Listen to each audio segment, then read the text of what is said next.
much for joining us for News 5 at 6. I'm Diane Derby. And good evening again. I'm Rob Cork. It is back to school for thousands of families this week across southern Colorado. And this year, many will be going to a school not in their neighborhood or not even in their own district. It's because of a law in Colorado called school choice. News 5's Allison Zimmerman breaks down what it is and the impact it has on funding for our schools. School choice has been an option for students in Colorado for nearly 30 years. Essentially, families can pick whatever school they want their kid to go to, no matter where they live.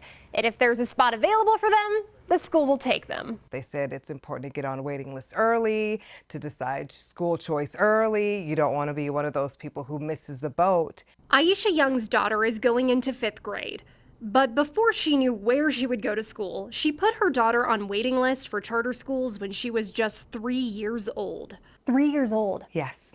Did that seem kind of crazy to you? It sounded very crazy because I knew I wasn't one of those prestigious people, like Manhattan, New York, and, at birth, you're making school decisions. But Young is among thousands of parents crossing district lines either for charter schools or schools in other parts of El Paso County. And it was also important for me to figure out her personality and what would be best for her, because what is best for me is not best for her in terms of school choice, but I want her to have the best education that she could possibly have. That's what school choice is all about, is giving parents options to meet the needs of their kids. Deborah Hendricks is the executive director of Parents Challenge, an organization that helps parents navigate school choice and even offers financial assistance to families that are looking at private schools or other costs associated with education. Every family needs to have access to a great education. Hendricks says school choice gives parents the ability to tailor their education specifically to the student. Different districts are offering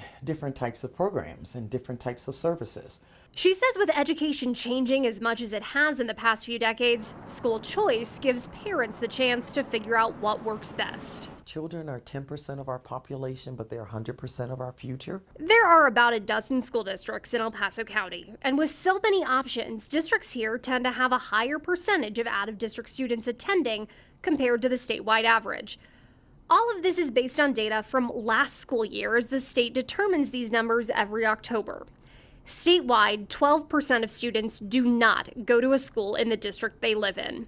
Manitou Springs School District is one of the smallest in the county, with a total student population of about 1,300. Half of its students do not live in district lines. But districts like Harrison District 2 and Academy District 20 see between 20% and a quarter of its students coming in from other districts. It's ultimately about the student having the best experience possible. Becky Allen is the Chief Financial Officer for Academy District 20 in Colorado Springs. It adds to that revenue base for your school district, and District 20 is funded dead last in the state. School choice can have an impact on the money a school district receives. In D20's case, it receives the lowest amount per student in the state. Here in District 20, we are a large school district. We have over 26,000 students.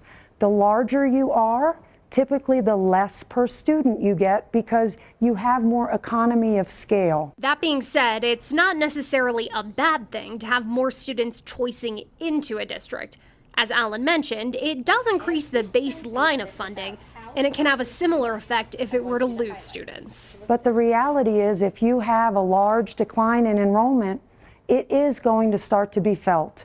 And in those different areas are just some of the examples where you have to think about budget cuts in order to make ends meet. It's important to note school choice also works within a district's lines as well. Families can apply to go into schools that are outside of their neighborhood but still inside that district. To take a look at the impact of school choice on all districts in southern Colorado, we have a map with that data broken out on our website, KOAA.com. Allison Zimmerman, News 5. Allison, thanks. We also heard from the Colorado Springs Education Association for this story. Joe Schott is the president of the union representing teachers in Colorado Springs School District 11. He said school choice does not impact teachers day to day simply because they teach the students in front of them. But he says there is a time and place for it. He points to certain schools offering academic or arts programs. The union president went on to say it can have an impact on the big picture when it comes to opportunities for public education. Because it's public. It's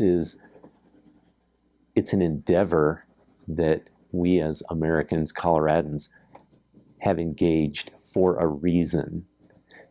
And it's incumbent upon us to make sure that we're making that work for everybody, not creating ways for people to opt out of pieces that they don't like. Now, he also said it can come down to a wealth issue. Some families have the means and ability to transport their children outside their neighborhood or district. Most cases, districts do not provide transportation for those out-of-district students. Time for a check.